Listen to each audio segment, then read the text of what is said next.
To God be the glory. Happy birthday to our beloved ministers and happy Appreciation Day for you, our beloved Pastor Aldrin Palangka. I am so happy and so blessed to be partakers of your celebrations.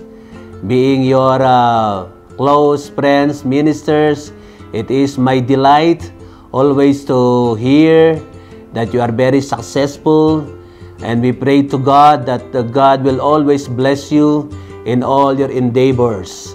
Once again, happy birthday to you, and I always remember our fellowship, our togetherness in the ministry as we advise one another, much more these years that we can see how successful you are. So here in Honolulu, we are also happy to see you and to be with you in your celebration. Again, happy birthday and happy Pastor Appreciation Day.